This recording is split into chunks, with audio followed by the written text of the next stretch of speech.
Good morning, everyone. Happy St. George's Day, I believe, isn't it? Absolutely, yes. England's National Day. A national day here in England.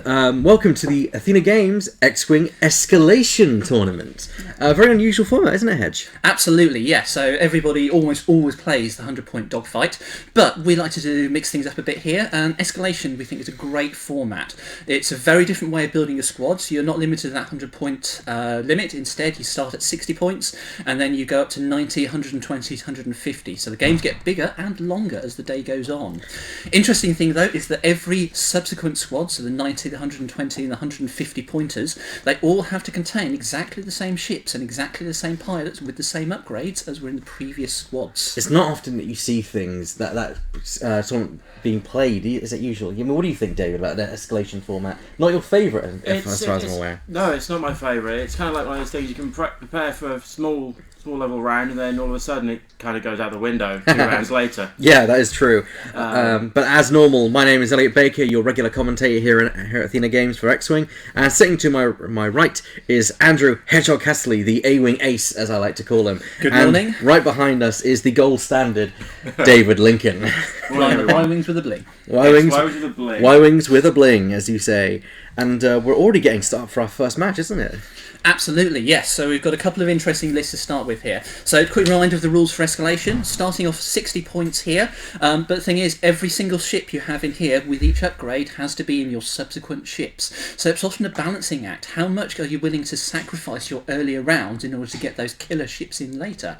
But the key thing is, a loss early on is still a loss. So you have to, if you're really going for the win, you have to be in there for every single round. Every single list has to work on its own.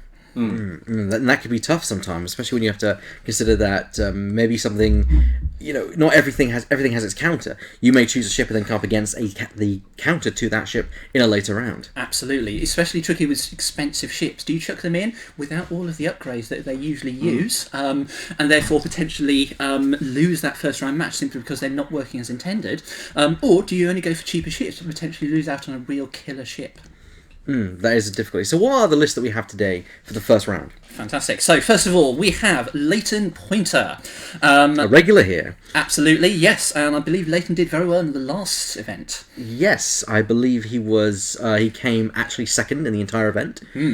So, and Leighton is flying Rebels today. First of all, we have Poe Dameron, a classic pilot from the new films now, and was proved to be a really popular ship in the top level tier of the tournament. In fact, I believe last year's Worlds list was actually including Poe Dameron as well. So Poe's special ability, when attacking or defending, if you have a focus token, you may change one of your focus results to a hit or an evade, depending, of course, on which dice you're rolling. Very powerful ability, and what it means is that the more ships there are on the field, the better he gets at defending and taking those hits. Poe has been upgraded with R2-D2, so obviously Luke Skywalker has loaned him out for the day. R2-D2's ability is, after executing a green manoeuvre, you may recover one shield up to your shield value. And this is one of the key things about Rebel lists that makes them really good. It's that ability to regenerate your damage. If you don't take out Poe Dameron early, then you could be in real trouble because you could face him completely undamaged, having recovered all of the hits that you did to him earlier later on in the round. That's not something you want to face. However, Poe also has Push the Limit, which means that he gets 2 actions a turn.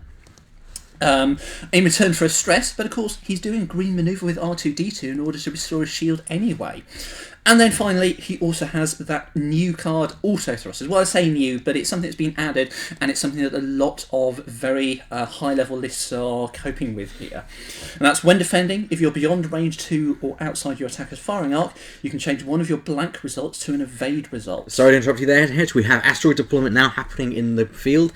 It seems to be that the players know exactly where the asteroids are going, choosing the largest of most of the asteroids. Of course, everyone's assigned chooses 3 asteroids to bring into the tournament, and then they can use their own or their opponents at the start of the match to set up in whatever way they feel. And most people say this is where the game first begins, in round 0, as it's called by most people. Absolutely. Asteroid deployment can be a real tactical decision there. Okay. Especially if, for whatever reason, Elliot, there's about 17 on the board at once. That was for a funsy list. That was for a funsy list. Yes. But what it does mean is in the early rounds, with only 60 points, the board is often quite empty. Now, Leighton has backed his Poe Dameron up with a Bandit Squadron pilot, a Z-95, and that Bandit Squadron is flying with a concussion missile and guidance chips. And ordnance has suddenly become a lot more of a hot topic than it ever was in X-Wing. So I'm interested in seeing how the ordnance fares today. I think we're going to see a lot more ordnance than we ever have in tournaments before. Yeah, I think Ordnance has received a great boost with the guidance chips lately. I mean, they tried to fix it earlier with munitions failsafe, didn't quite work so well, but I think the new guidance chips has really brought them into a new staple of the game. Absolutely, yes, and especially when you've got dedicated torpedo boats or missile boats with the extra munitions, they can keep pumping out that damage. Okay. So, Leighton's opponent is Dave Gilby, and Dave has an Imperial list, so we've got a classic Imperial Rebel matchup for our first game here. As appropriate, it's on a Death Star. Absolutely, yes. Although I think that Death Star was dead by the time Poe Dameron started flying his T-70 X-Wing. But never mind, we'll take some artistic license here, okay? And Dave is playing almost a classic of Wave 1 here. He is flying a TIE Swarm. Well, at 60 points, it's not that much of a swarm, is it? No, but it's still more than what your opponent would be fielding usually. So that is, it still kind of is a swarm within the theory of the game itself. Absolutely. 4 ships at 60 points has a lot of potential. So what he's flying is Howlrunner, that classic of a swarm list. Howlrunner's ability is any other friendly ship at range 1 can re-roll one of its attack dice when shooting. So it really buffs up the swarm when you've got multiple ships on the board. Howlrunner is also flying with adaptability, 0-point pilot skill upgrade, but that does push her pilot skill up to 9.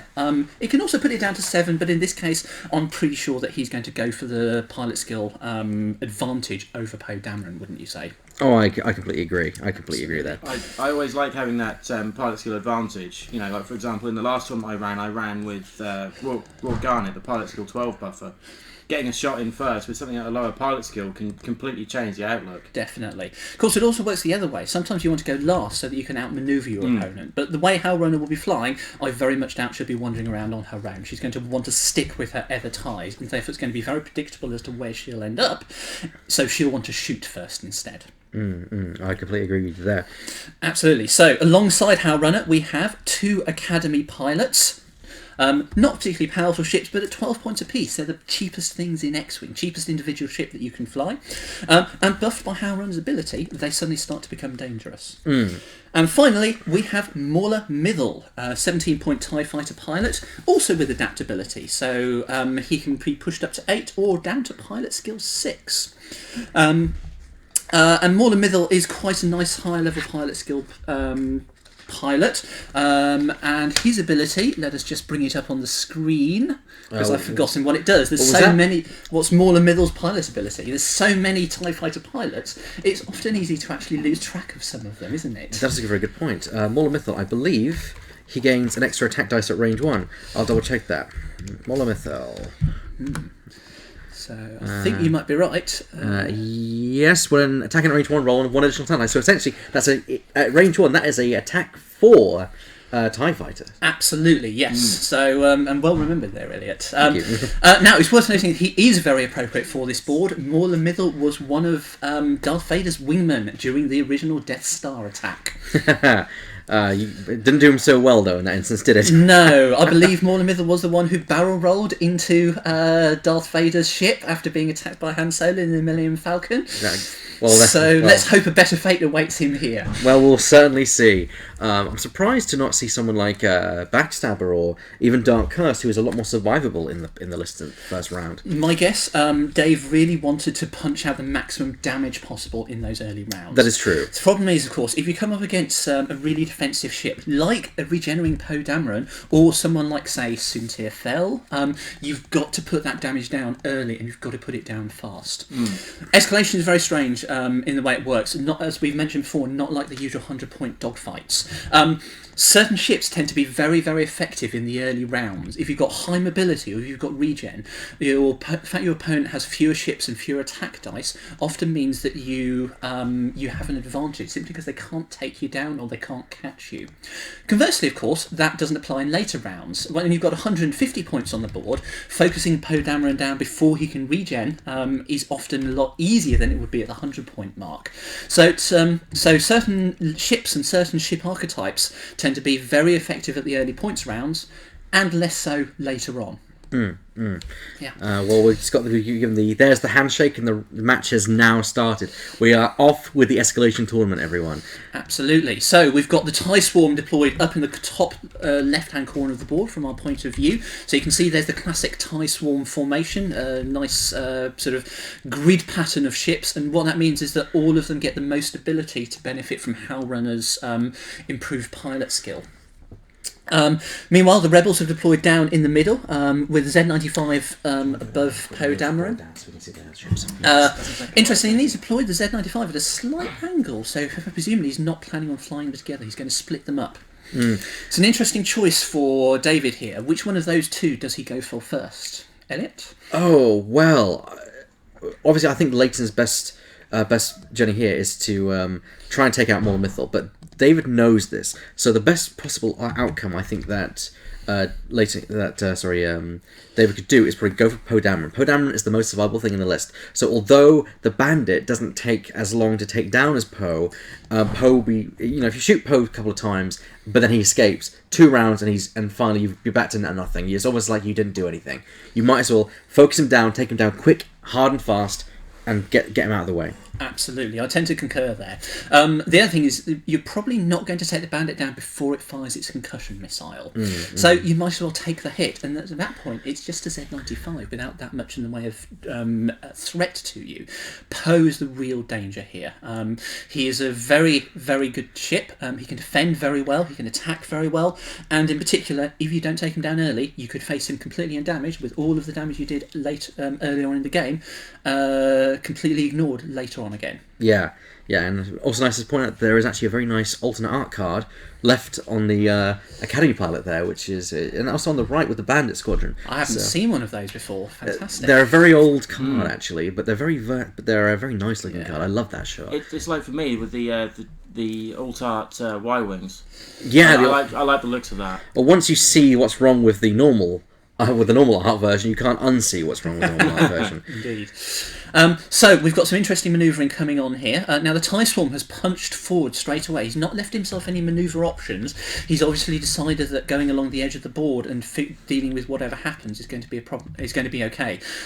There's an interesting choice given those asteroids that are sitting there. We've got the 2 big asteroids right up at the top of the board, and that is really going to constrain the TIE fighters' ability to turn in and start to engage some of those either of those rebel ships. I completely concur, Hedge. I think he may have overplayed his hand at this point. I mean, a swooping back would take him probably past the asteroids, but then he's not getting the turn vector to try and take on Poe Dameron if he can. Absolutely, yeah. So he's going to have to face some really tricky choices here. He could do a 1 hard turn to the right in the next round, but the problem is that will probably put him on that asteroid if he keeps going straight. That's the problem. And I'm not convinced that a bank manoeuvre, even a 3-bank manoeuvre, is going to cause that rear bottom left TIE fighter to actually miss that asteroid. You are correct. So he's already unfortunately got himself in a slightly tricky situation here. But we'll have to see what happens. He may have a cunning plan.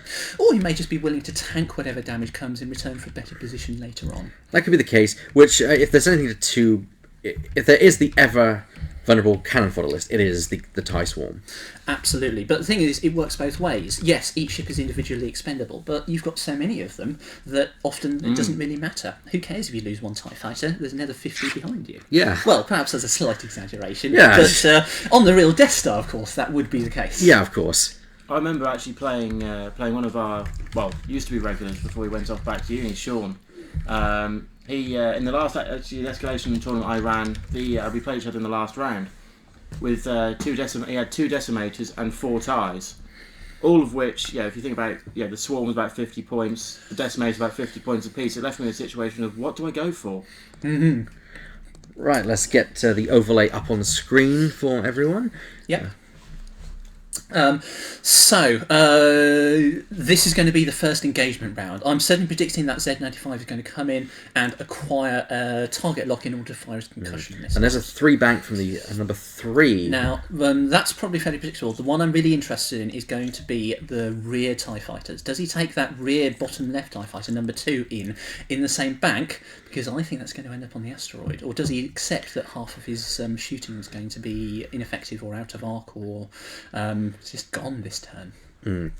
So and that's one of the tricky things. When you've got Howl Runners, splitting up your swarm is very dangerous. Yeah, because Howl Runner benefit. That's the thing about having a swarm.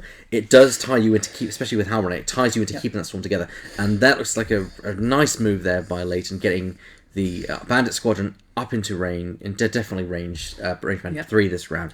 Worth noting that he's now got a target lock on Maul and Middle, who is, in his own right, the most dangerous of those TIE fighters.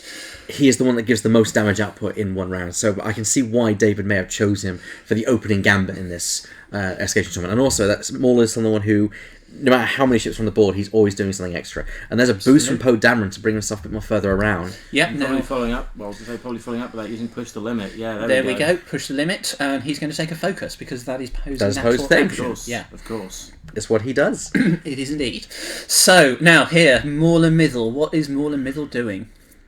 Looks to be a oh. Are we sure that number 2 is Maul and Middle? Because number 4 moved behind Howl Runner. Don't forget that number 2 is, because Maul Mythol will be going up 8, and Howl Runner is number 9. Because Howl Runner goes last. But number 4 shouldn't have moved in that case. Can you go and check, Dave?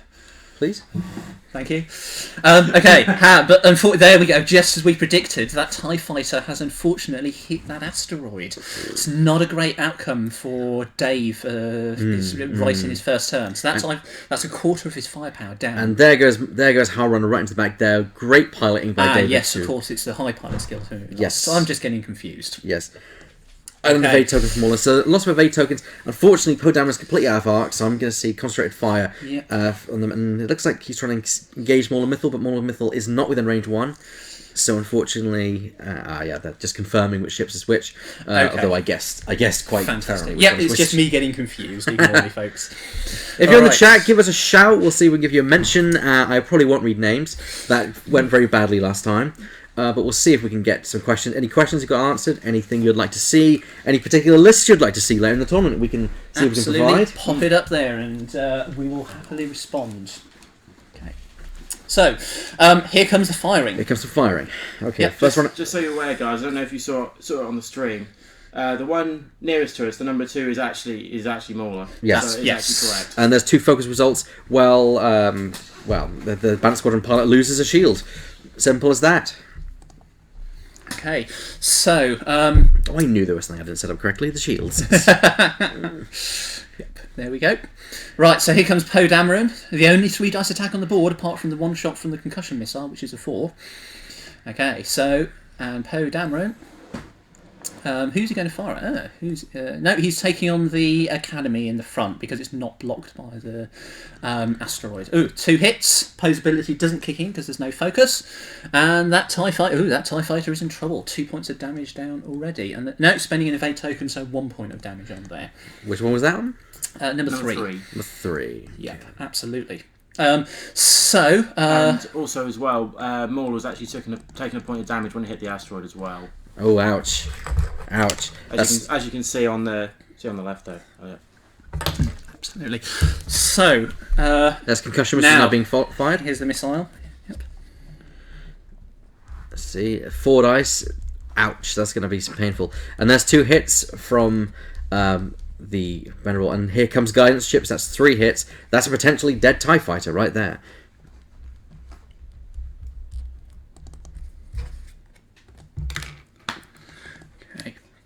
Right, and 1 evade. Ooh. I don't think that's going to save it, is it? No, I don't think it's going to save him at all. I think that could be a dead Mauler Mythol. Ouch, that is a real big blow, especially when he's not done that much damage in return. Oh, actually nothing, if you think about it, because it was on the asteroid, so you didn't even get to attack. Yeah, Mauler Mythol is completely destroyed. Okay, so now that is not good. It's not looking good for David at all here. I think he can pull it back, but he's really got to start putting some damage down. At the very least, take out those 95 this turn. That's a bit better. 2 hits. And that Z95, one evade, so a bit more damage down, so the other shield goes down on the Z. Okay. And the last TIE fighter. Oh, that's bad enough. Even with Howl Runner, he There we can't go. kill it this turn. And There's an that is evade, evaded. so- Oh, it's not looking good for David at all here, is it? No, it's not. And it's- I mean, the Z95 has lost its shields. However, you would have thought that with all that firepower, they would have been able to take down at least the bandit in this round. Yeah, very, very unlucky here. And he's also got himself in a slightly sticky situation because of that asteroid right in front of him. He can't K-turn behind it. He's going to either have to turn away, which exposes him to fire without a response, or turn in and potentially face some other asteroids later on. What do you think he's going to do? Ooh, I wouldn't want to put up money on it. What do you think he's going to do, Dave? Well, I'm not much of a guy who knows much about the Empire or Imperial stuff, but I heard there was a 1 hard on that dial, so I would possibly look at doing a 1 hard, and then you're straight in the middle of that asteroid, possibly. Of course, the trouble is that means that he can do the 1 hard with number 3 probably and number 4 definitely. But what about number 1? That Howl Runner? She doesn't want to end up on an asteroid, and a 1 hard turn will put her there. 1 bank, but then you'd probably end up running causing collision. TIE Fighter doesn't have a 1 bank, I'm afraid. You see, that's my problem. I didn't know. Yeah, could try a 2 hard turn. Now that would put Howl Runner safe, but it then causes problems for number 3 and number 4. So yeah, I think this is one of those games where I think the very first manoeuvre of the game is the one that decides it. Yeah. That 5 straight, locking himself in with those asteroids there, restricting his turn manoeuvres to the right, really, really hurt him there. It was a ball play that didn't turn out in his favour. Absolutely, yeah. Turning in, doing a right turn to start with, a bank or a turn, and then coming head to head with those, with the X-Wing and the Z95 would probably have been a better call. But as it is, the game is not over yet. It may still too early to call, and there's always the chance of pulling something back. Indeed, I mean, Well- it could be we may see the Z95 go down next round. It's only on 2 hull points left, and with 2 evade dice against all those TIE fighters, 6 dice, 9 at range 1. You've got to think that something's got to get through. So here comes the Academy. What's he gone for? Finger on the asteroid. Yep, so there's the 1 hard turn. I'm going to be interested to see whether Howl Runner does the same thing, but that looks pretty safe there for the moment. Plus, Okay. also, it could end up actually being a nice, useful blocker as well. Absolutely, yes. We don't know exactly where Poe Dameron is going to go yet, and if he ends up in front of those 3 TIE fighters, there's a chance to put some serious damage down. Okay, so choice of action. He's thinking about the focus or the evade. He can't really barrel roll from there. I would say he's got to put the damage down. He's got to take his licks and take the focus in order to do the maximum damage. I agree with you. Yeah.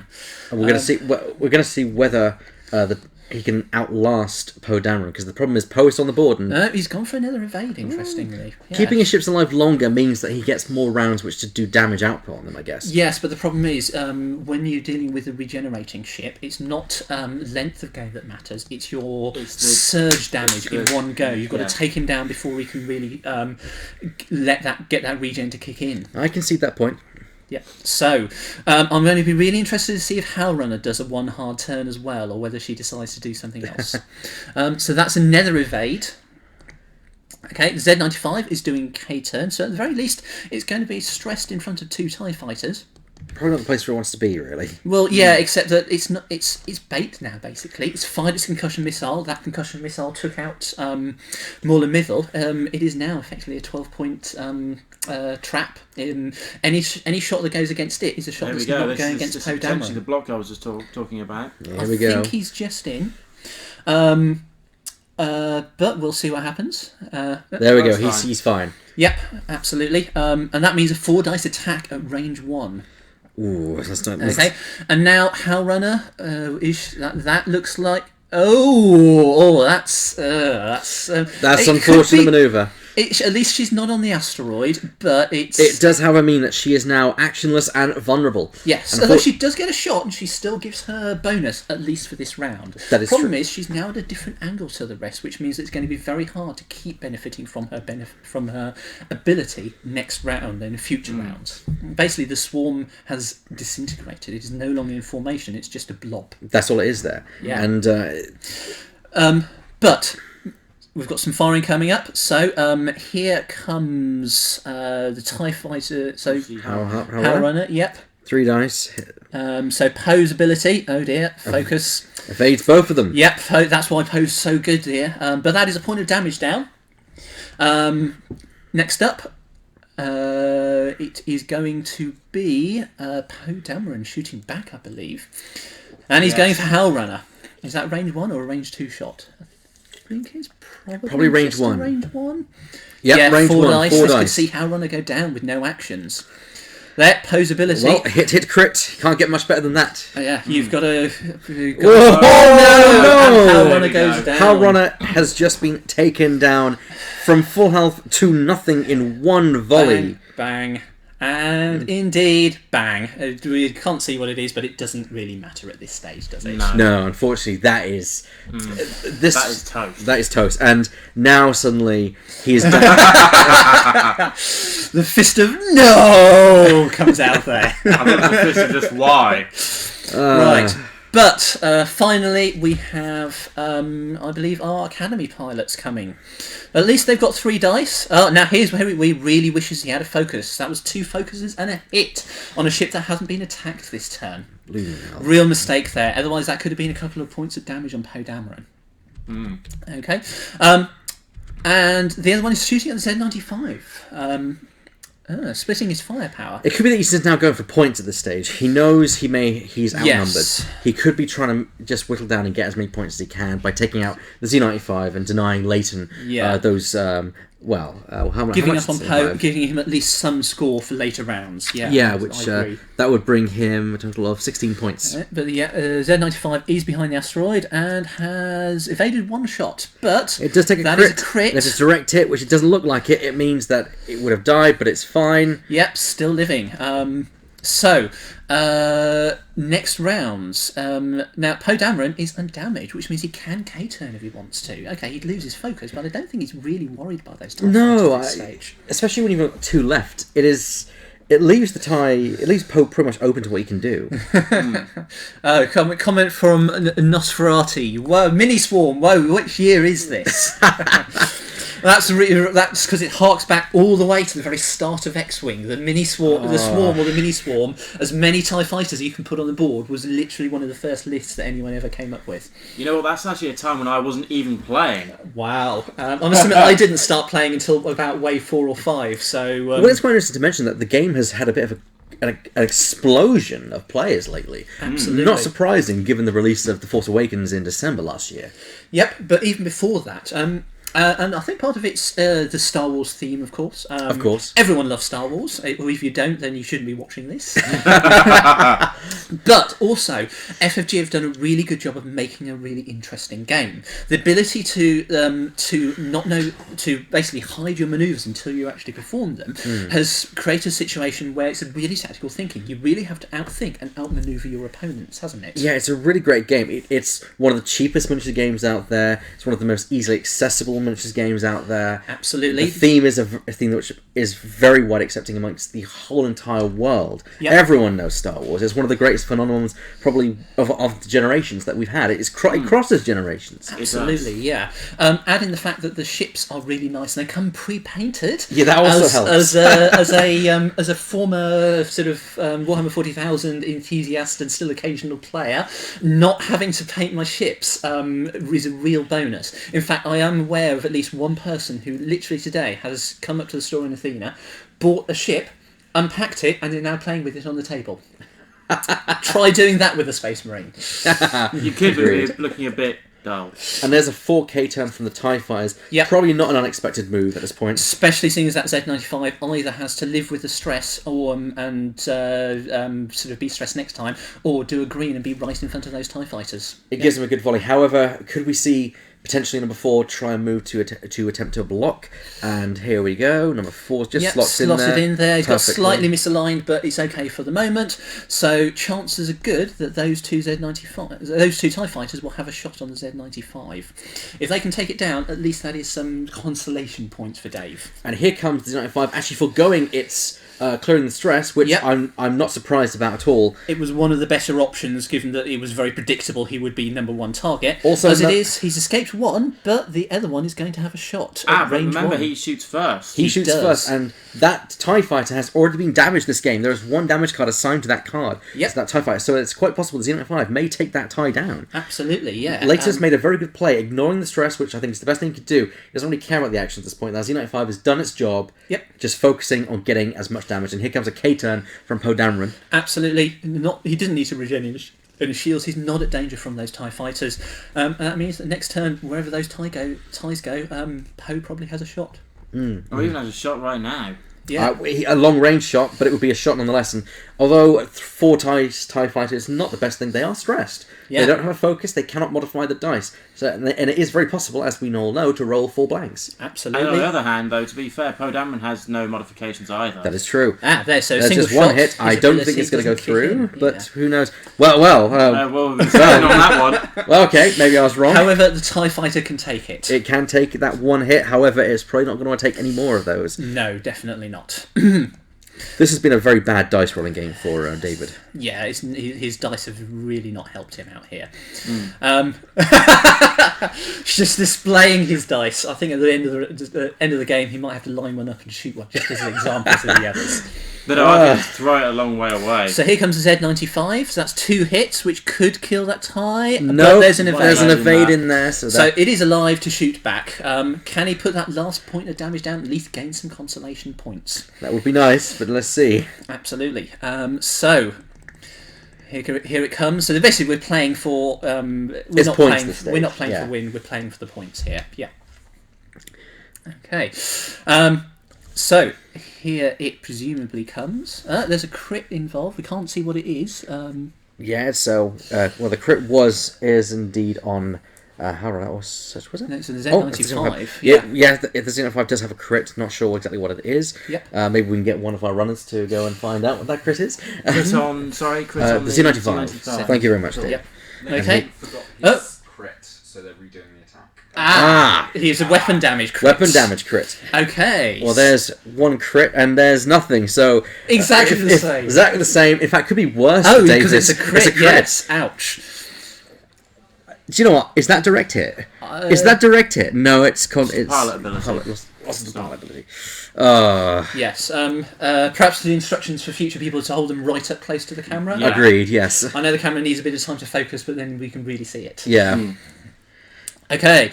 So we don't know what that was. But No, it's but still shooting back. Yes, and it's still alive. And here's 3 hits. Oh, that'll do it. That'll do That'll it. definitely do it. At least And there we go. Bang! Down goes the Z95. Points have Okay. been made back. So, David's not walking out with nothing. No, absolutely not. Yeah. I mean, Poe and the Academy's closing on each other.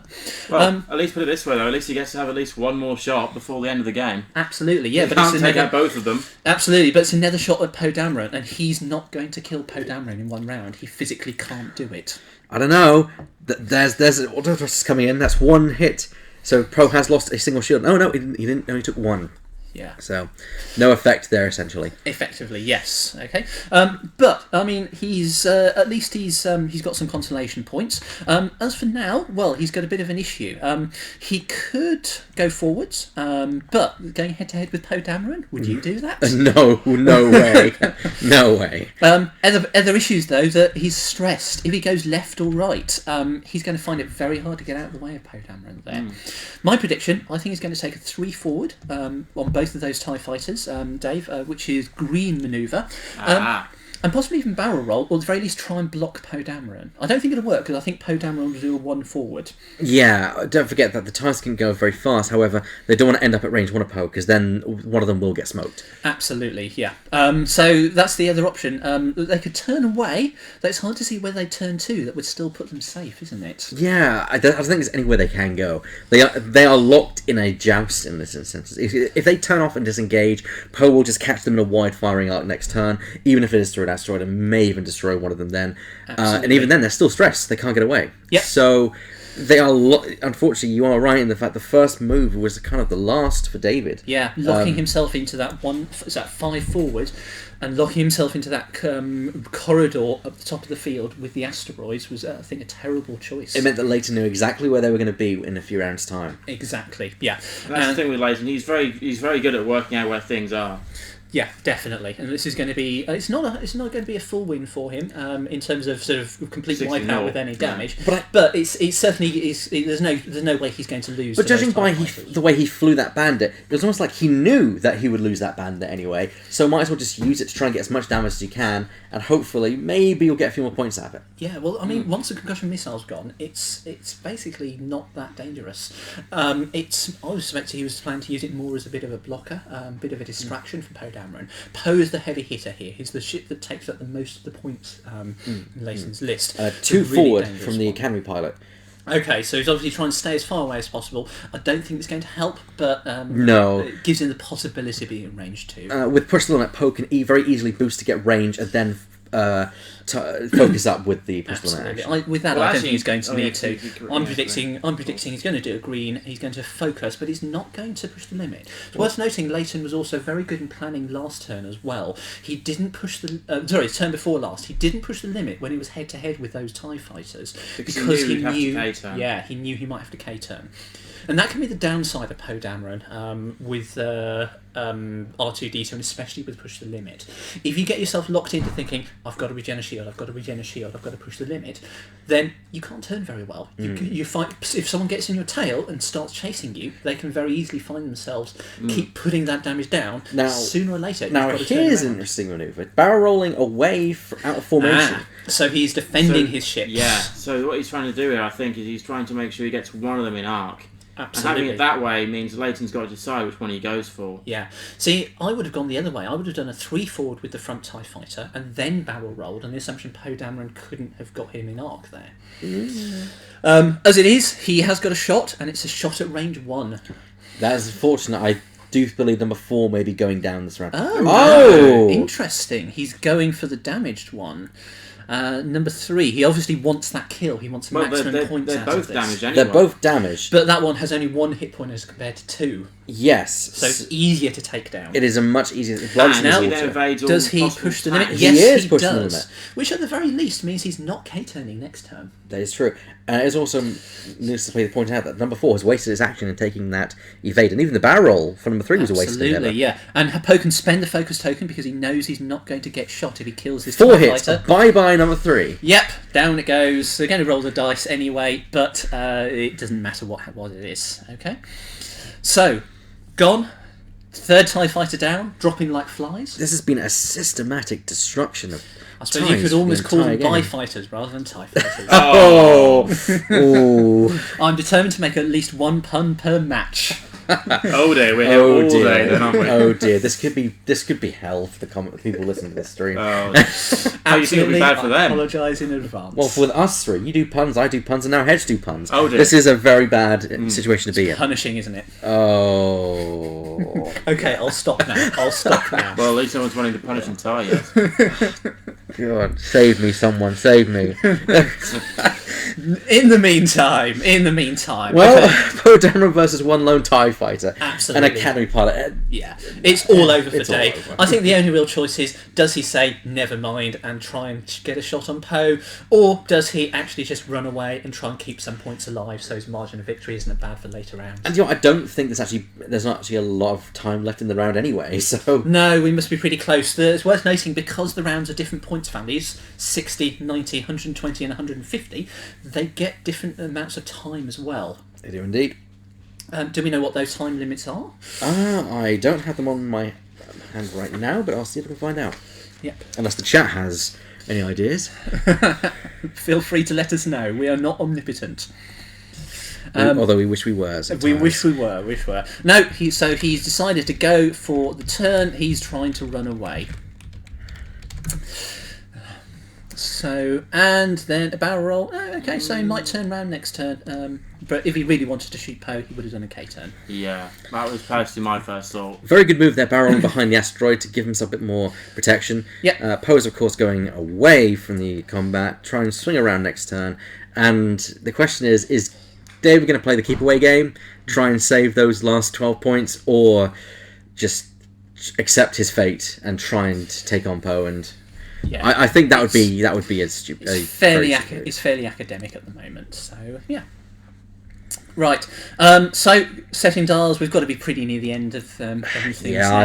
It's not going to last long. No, it's not. I'm predicting one hard turn from that TIE fighter to the left. I must say, good for Dave. He's at least still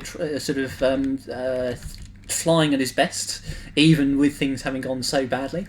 That's like some other players that we know about in tournaments that don't necessarily do too well. They always try and fly to the best of their ability and hope things turn around. Indeed. And the barrel roll. So he's still being aggressive here. He's still trying to get in and get a shot on Poe sooner or later. Poe, meantime, I think he's going to... Oh no, Poe is not clearing his stress, interestingly. He's continuing to match that TIE fighter turn for turn. Obviously waiting for it to K-turn. As it is, I think that TIE fighter might decide it has to K-turn sooner or later anyway. What do you think? I don't know. You've played A-Wings. I have. When you have that one left A-Wing left on the board, what do you do? Run. Yeah, absolutely. The thing is, with boost, Poe can catch it. Yeah, it's not quite the same equation, unfortunately. There we go. So he doesn't want to lose his stress. He doesn't want to lose his action by doing K-turn and get stressed. Is he going to do a barrel roll, try and get maximum range from Poe? No, well, Poe probably can't shoot him this turn. Poe is still stressed. He can't do a hard turn and something. Yeah, so Poe will have to clear the stress, usually with a bank, or one bank, or even two forward, but I think a one bank to the left would be is going to be the move of choice that Leighton will choose. Interestingly, I think Leighton is almost playing more defensively than David is here.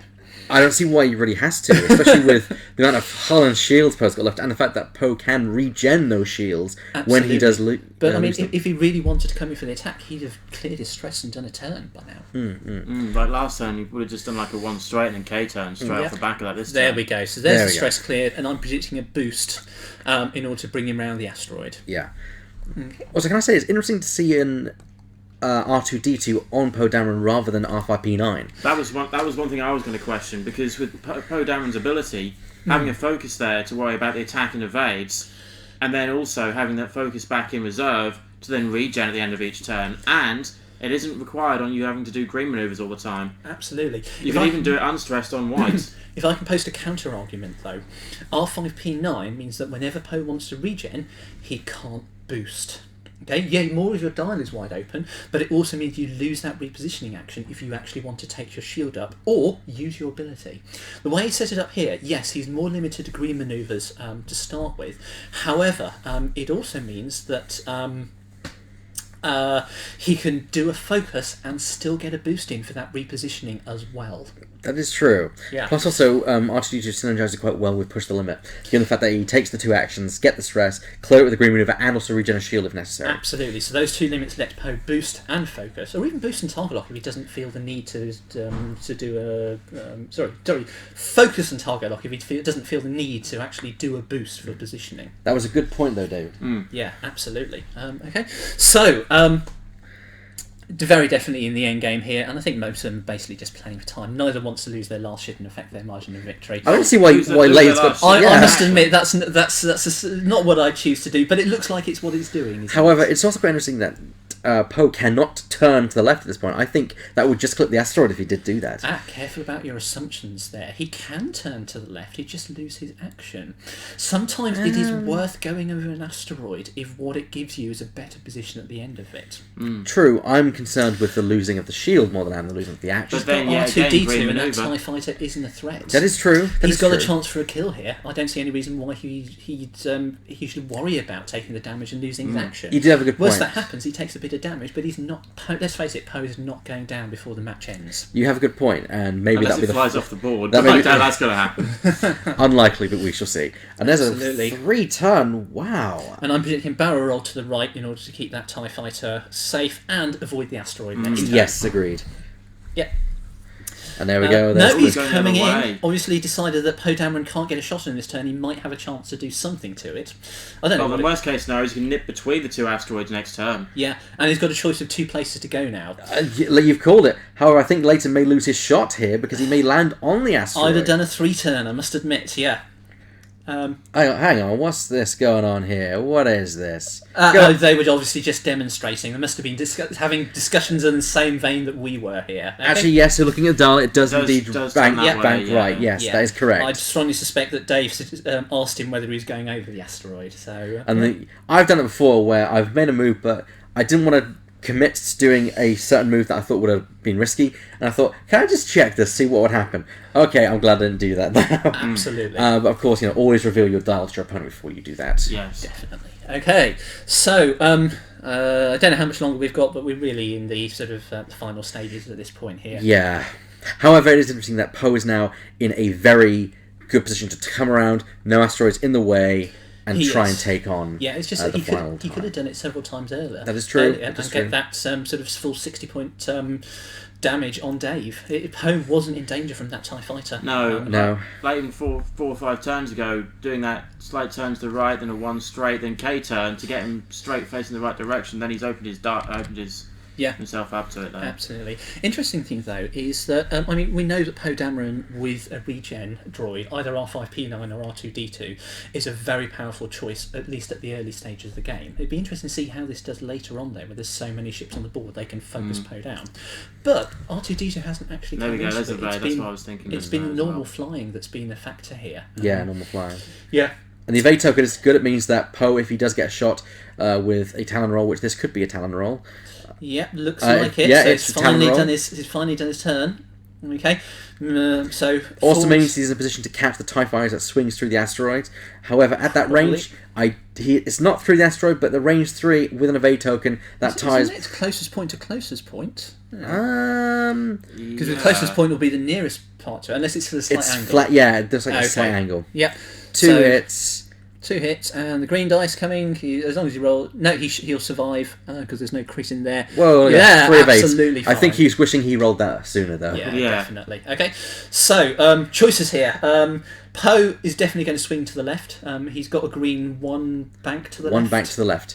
So we can Okay. do that, clear that stress, get ready, and also he's and got get a boost. 2 actions. Yeah. Dave, I would say probably hard to the right to get him further away again. Hard to the right will get him far away, but it means he's then being chased by Poe Dameron. Which is great not a good situation. position to be in. I think he might do a hard 3 to the left and barrel roll and try and block Poe. If they collide, Poe can't shoot him. Yeah, that is true. That is a very useful thing to do. Blocking is a very valid tactic which people use to stop. We saw it. No, we saw it he's- used on Wednesday, and Yeah. here we go. You called it right, Davey. Yeah, A turn good to the choice.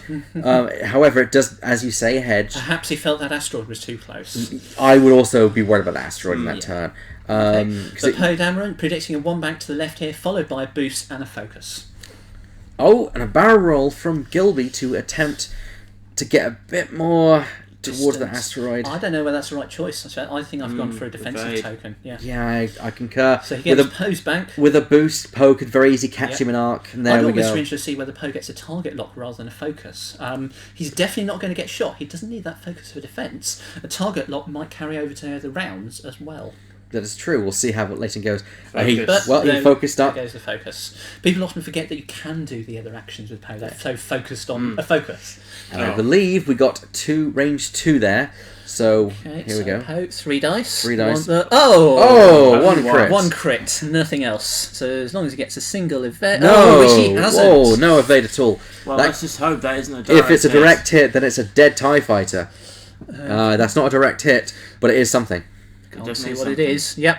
Definitely ask the players to hold the cards up Do you want me closer. to just investigate for you guys? Please, you don't mind. It would be quite interesting to see what that crit actually is. So let's lower the whole value of the 4th TIE fighter right there. Yep. So down it goes. It's still alive on 1. Can it live? Can we have a lone survivor? So what did you play when you played in the last Escalation tournament?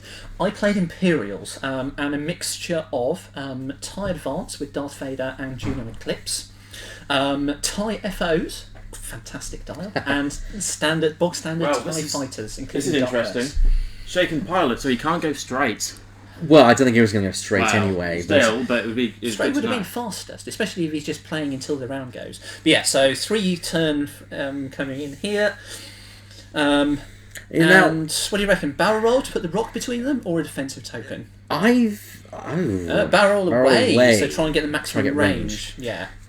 But then yet again, you've got a potential bank maneuver with a boost. Yeah. Well, it could be that Leighton may have predicted that Dave would do this. Oh, no, at 3 forward. He didn't want to commit too much. He's done the fastest green that he can do to clear that stress. And he's still got that boost to correct. That's what we were talking about earlier. The ability to use that boost to put that turn in after you've seen what your opponent does is fantastic.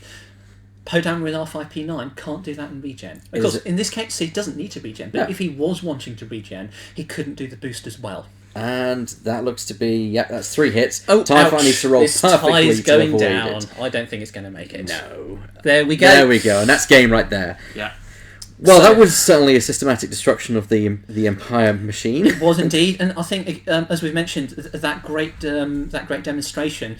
What you do in that with the asteroids can really make a difference. The way they were set up didn't favour going down the side corridor, and then unfortunately Dave just sort of fell right into that trap. He stuck to his side corridor plan, and as a result, he was really, really in trouble when it actually came to trying to get a shot on the rebels. That was a really interesting match to see. It wasn't as fun, I don't think, as because we had a really great match shown on Wednesday, didn't we, guys? Oh, Did. yes. That was fantastic. Tractor beams everywhere. Which hopefully, if those of you that missed it, we should have that on the YouTube channel. It is indeed. hopefully I've soon. already seen it. Oh, it's on the YouTube It channel is. now. Fantastic. It's Yeah. on the Twitch channel. That's on the Twitch channel. It's recorded on the Twitch channel, so you can watch it there. Yeah, but don't watch it now. Wait, stay to the end of the tournament, then watch it. Absolutely. So maybe about 10 o'clock tonight, guys. Well, probably not that. Probably not that. Alright. Okay, so so unfortunately, not a win for the TIE Swarm there. Poe Dameron just takes everything apart by the looks of it. No, I think Poe Dameron with Leighton could probably go somewhere. You are right in the fact that R2D2 gives a bit more versatility, whereas R5P9 does lock you into doing that focus every turn. Absolutely, it's 6 of one, half a dozen of Yeah. the other, isn't it? I think no matter which you choose, you'll wish you had the other one. Exactly. At some point, you'll wish that you had the other one in your team. Absolutely. I don't know how long we've got left. Do you want to go and find out how long we've got left? Yes, I'll go Thank you. find out. Yeah. We'll probably get some topics for you because, we kind of like to peg ourselves as a variety show. Absolutely, yeah. So, we don't just show X-Wing, we also talk about X-Wing quite a lot, given the fact that that's probably my best thing. I talk better than I play. But we'll find out. So what do you guys think of that list? Is there any particular list that you want to see played today? We have about 22 people at this tournament today. Something along those. Yes, we have. There were 11 sort of matchups there, so 22 people. I think some have joined on at the end there, I think maybe at the last minute. So it could be that we may have a few more just waiting in the wings. Yeah. So yeah, that was...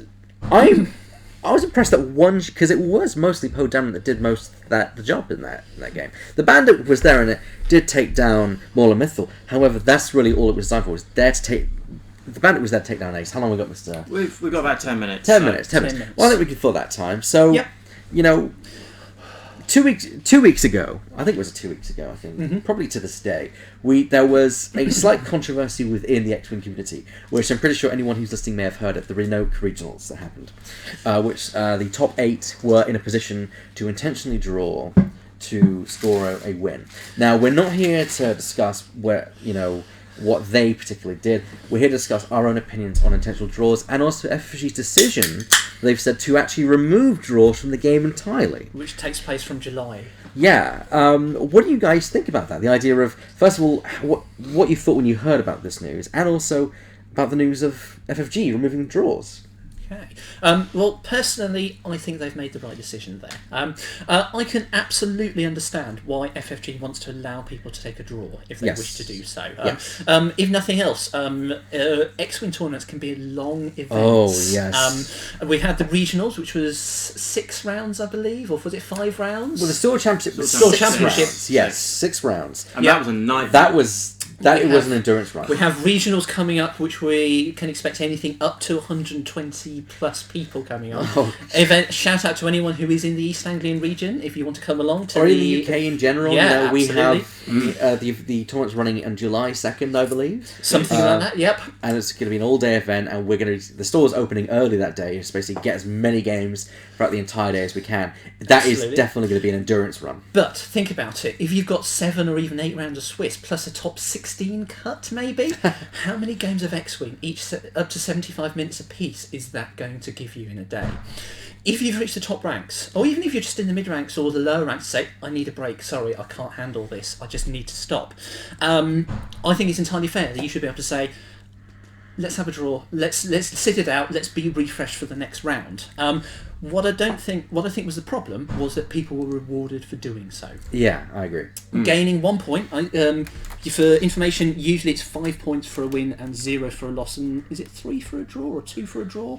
I think it's I think you get one for one for a draw. 1 for a draw, and there's a modified win in there somewhere. Yeah. The problem was that it put people in a situation where they could actually benefit from not playing X-Wing, which seems counterintuitive. Yeah, it's very unusual for a game which you would have thought people would, you come on to play a game. It's very unusual that you would then say, okay, I don't want to play a game. Yeah. At the same time, I think the X-Wing community, which is growing, large and growing, got a little bit overexcited about what was actually going on I think there. everyone on both sides of the argument got a bit too, even myself, I'll include on that, I think everyone got a bit too trigger happy, I think is the word to put it. Absolutely. I know that there was some criticism of the fact that Paul Heaver was in the top 8 list, which, he's the world champion. He makes that decision, that's fine, because I can see why someone would want to take an intentional draw. Yeah. I really can. It is a very viable method of getting a win, even if it's not the most, in my opinion, the most friendly kind of way of doing it. Yeah, absolutely. But I think on the other hand, there is a difference. There is a difference, yeah. You were actually on the other side of this here earlier. I think there's a difference between intentionally drawing and just happen to get a draw. Like, for example, your 0-0 draw at the first round of the last Escalation tournament. I don't think that'd been intentional. You're just playing 2 very highly manoeuvrable ships. That was a fun game. And so I think there's some differences to it. There's, I think you've got to kind of call. The problem is you can't actually police that. There is you can't you say that wasn't intentional. For all anyone could tell, that was. That could have. Someone could easily accuse me of saying that was intentional. I was standing next to the table. I know that wasn't intentional yes, at all. So I'm gonna. The point is that You could theoretically deliberately play for a draw. Yeah, and then of course Now that would be illegal. That would be illegal. Yes. Yeah. But yeah, I think so. I think the thing is, there was a lot of fuss about it, and even FFG's decision to change the rules come to July, so that draws don't do the same thing. I think we've still got to hear exactly what they're going to do, but they've talked about removing draws from the game entirely, which is also an interesting choice. Well, I actually play a game that's very similar to X-Wing, where it actually does that. I play Star Trek Attack Wing, which I've got a tournament tomorrow actually, and there was a time when a player and I did play to an exactly draw match. It was I destroyed none of his, he destroyed none of mine. Yeah. And in that instance, the only thing the rules state is a roll-off. Roll 5 dice, most battle stations, focus results for those playing X-Wing, is the winner. Yep. And that's what it was. We had to roll several times until we got different results. And although it's not fair, you can argue whether it's fair or not. Mm-hmm. It equaled in a winner and a loser, a definitive winner and loser. Yes, which is the key. I think there's also a debate about what do you call an intentional draw. Do you say a 0-0 draw is intentional? Do you call a 50-50 draw when you're obviously playing the game is intentional? Yeah.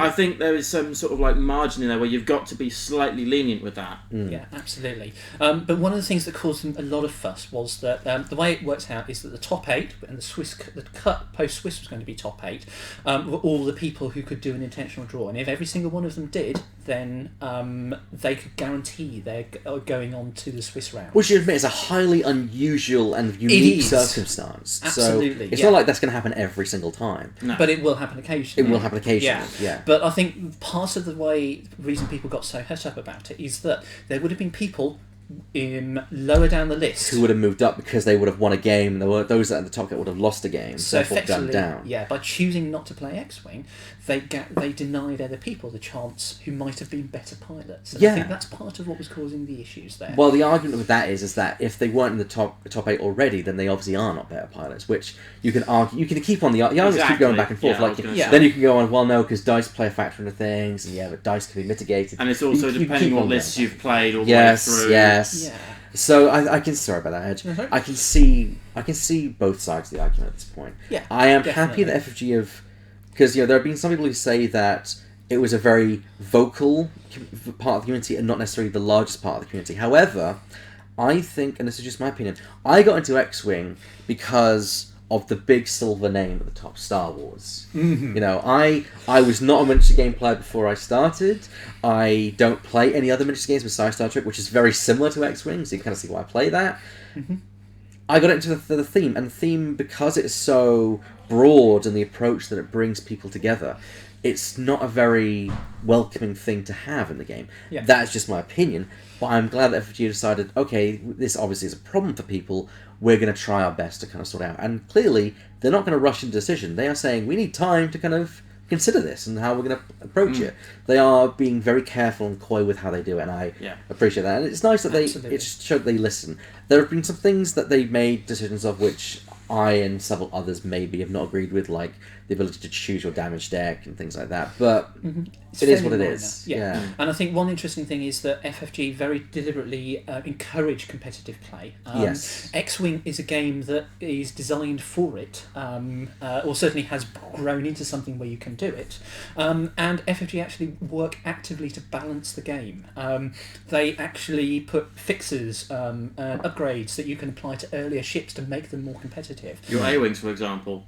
Absolutely, yeah. So and my Y-Wings, again. When the A-Wings, A-Wing came out, Y-Wings, they were quite expensive. The TIE Advance has basically got a fix. The TIE Defender is having a fix coming up.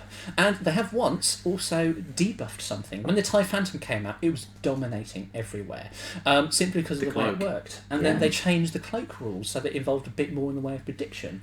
And now TIE Phantoms are good, but they're not all over dominating. And I think that was a move that was widely welcomed by the wider community. I completely agree with that. Hello. We got parents for the next round. We have. Awesome. Well, shall we look through some of the lists that we